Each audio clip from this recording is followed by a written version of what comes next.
We do head out to the Corky's hotline. We're joined by junior center forward Skylar Spencer joins us on the Mighty 1090. And Skylar, welcome. Great to have you tonight. Hey, how you doing? I'm doing really well. Congratulations on making the all-defensive team and one of the two co-defensive players of the year, along with Larry Nance in the Mountain West Conference. A job well done, my friend. Thank you, sir. Appreciate it. Well, let me ask you about recruiting. You come out of Price High that has a really nice basketball program up there. How did you end up at San Diego State? Well, after I got recruited by them, I came down in the summertime for my unofficial. I don't know how to explain it. It was something about it that I really liked it, and it stuck with me. And after I took my official a few weeks later, when school started, that's when I really knew it was school for me. It's just a real good family atmosphere, and I don't know, it was just the perfect fit. What was it like? Did Coach Fisher make an in-home visit along with Coach Dutcher? No, he didn't. We didn't make it that far. Oh, they sold you on San Diego State without coming up and having the family make vittles for them? Yeah, exactly. It was real easy. Oh, that's great. Hey, tell me a little bit about what it's like being an Aztec basketball player on campus. Normally the football guys get all the attention, but you guys bring in 12,414 fans each and every night. You've been here for 3 years. You guys have won 23-plus games every year. Again, this year, you're co-Mountain West Conference champs, getting ready to go to the conference tournament. What's it like walking around campus at 6'10", knowing everybody knows you're one of the star basketball players? Well, being 6'10", you automatically stand out. But it's cool. Our fans are real loyal, especially our student fans, and they're real involved, so they know who we are. Show us love, talk to us. It's always cool to have conversations with somebody who watches you, and they kind of get a little insight from our point of view. And so, it's real cool. It's real cool to talk and meet new people.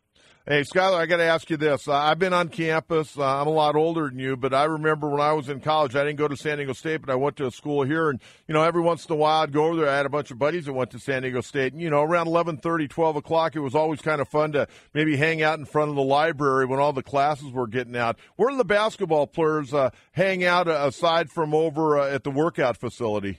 I would say sometimes, after practice, we all get food at East Commons, and we kind of eat there, but we don't really, besides that, we don't really have like a real hangout spot. We kind of go to our class and go straight to practice or home.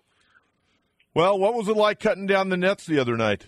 It's real fun, man. I don't know how to explain it.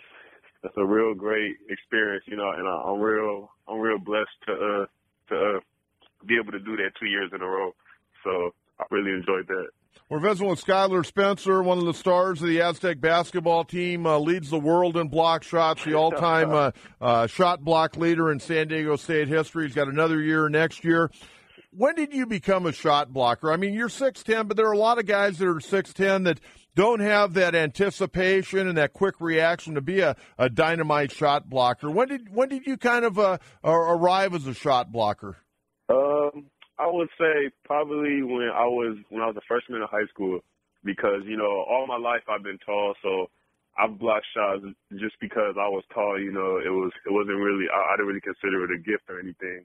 But when I was about a freshman, I remember it was the first day of practice for varsity, and I was like, well, I know the only way I would make this team is if I could guard. So ever since then, it's been a big focus on defense, and it turned out all right for me. I would certainly say so. Did anybody work with you on that, or is that something that just kind of you worked on yourself and kind of God-given?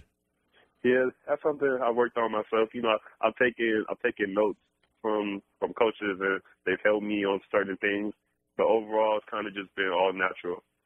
You're noted for your defense, but every once in a while you'll come up and have a pretty good offensive game. I mean, you don't get a lot of touches in the low post. I mean, your job's to go get the ball off the board, and if you're going to get your points more times than not, it's on follow-ups or maybe getting out on a fast break and getting an easy one. But do you tell those guys out front when they're casting off, hey, don't be afraid to look in at number 0 here? Yeah. It's always an emphasis from the coaches too, to play inside and out. Sometimes, that never hurts. But, I just do whatever I can do to help my team win. So if it's games where I don't have to score a lot of points, as long as I'm guarding, I'm doing my role, and I'm rebounding, I'm doing what I can to help the team win, then it's going to be all right. Hey, Skylar, what are practices like with you and Angelo Chol? And I know last year he was redshirt, and you guys went at it all the time in practice, and that's only going to make both of you guys better when you get into a game where maybe you don't have as good a player on you. But what are the practices like when you two guys go at one another? It's real fun. You know, he's a real good player. I'm a good player. So nothing's ever going to go wrong when it's two good quality big men going against each other. So we're always learning from each other. And I would say it's just a real good learning experience when both of us are able to go against each other every day. What's been practice been like? You guys are getting ready to leave tomorrow. What's practice been like so far preparing for the Mountain West Conference tournament, not knowing who you're going to play? I mean, I think most people would say you're probably going to play UNLV, but you never know. So how has Coach Fisher and the staff attacked practice? Lately, we've just been real focused, and, you know, we're not really predicting who we're going to end up playing. So we've been practicing for just like situationals for both teams and how they may guard us, and we just kind of been doing a little bit of both. How cool is it to see Dwayne Polee back on the court? Man, it's real big. You know, everyone they saw what happened, but I don't think everyone understands truly what he's been going through. And you know, from me being a personal friend, I get to see all that. So you know, I'm so happy that he's able to come out here and play again because he's a real big part of this program. Tell me a little bit about J.J. O'Brien. I know Coach Fisher talks very highly of him and his basketball IQ. Could you talk a little bit about what he brings to the table, not only on the court, but maybe in the locker room, and just a guy that's a fifth-year senior, maybe giving some leadership off the court as well? Yeah, he's a big leader for us. You know, he's kind of quiet, but I would say as of late, he's been getting real vocal in a positive way, and he's just a real glue guy for our team. You know, he does what it takes to win, whether it's scoring, rebounding, guarding. He does whatever we need in that game, and he's a real big part of this program. I know you guys are focused on whoever you play on Thursday, but you know, the end of the day, you want to cut down some more nets over at Thomas and Mack later this weekend.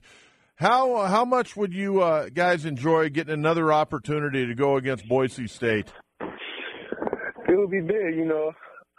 I don't want to start having predictions and stuff like that and making a big scene out of it. But I mean, it would be nice to play him again. I don't see anybody who's lost to a team twice who wouldn't want to play that same team again for the championship under that certain situation. So, I mean, if we get to play them, then I'll be happy. But, you know, at the end of the day, I just want to win games and cut down the net. Doesn't matter who we really play. Skylar Spencer joining us on the Corky's Hotline. Again, the Aztecs will be playing at 6 o'clock on Thursday night right here on the Mighty 1090. The pregame show will get underway at 5:30. What are you studying in school, Skylar? Sociology. Now, where are you at? You're a third-year junior. Where are you at? Will you be able to graduate at the end of 4 years? Yes, I'm on track to graduate next year. Oh, that's great. What would you like to do with that, 10, 15 years from now when you're done playing basketball? I'm not sure yet, but I know for a fact that I want to be able to give back to my community back at home. So I don't know. I just know I'm going to do something in that matter. And the family get to come down and see you play quite a bit? Yes, because, I'm only 2 hours away, so my parents come to every home game. Did that factor in your decision, wanting mom and dad to be able to come and see you play all the time?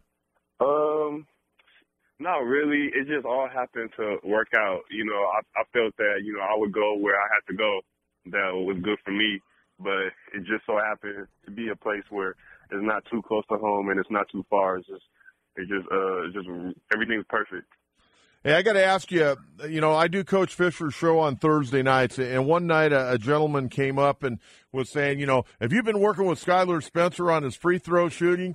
And Coach Fisher and I are standing there. It was during a commercial break, and Coach Fisher goes, he works every day. The next week, you went 5 for 6 in that one game, and that same guy came back, and Coach Fisher goes, hey, did you notice what Skylar did in the last game, going 5 for 6? Are you doing anything different at the foul line than you were doing maybe early in the year?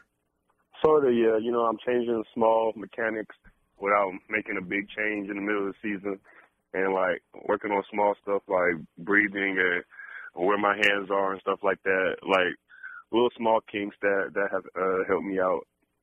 Well, that's great. Well, hey, keep it up, and good luck, and hopefully you're cutting down that net this weekend over at Thomas and Mack, and Sunday you guys will be sitting in the chairs out there at Montezuma Mesa getting ready to find out where you're going. Yes, sir. Thank you. Appreciate it. Hey, Skylar, good luck. Really enjoy watching you play. Thank you. There you go, Skylar Spencer, Jr. from San Diego State, and again today voted the co-defensive player of the year in the Mountain West Conference.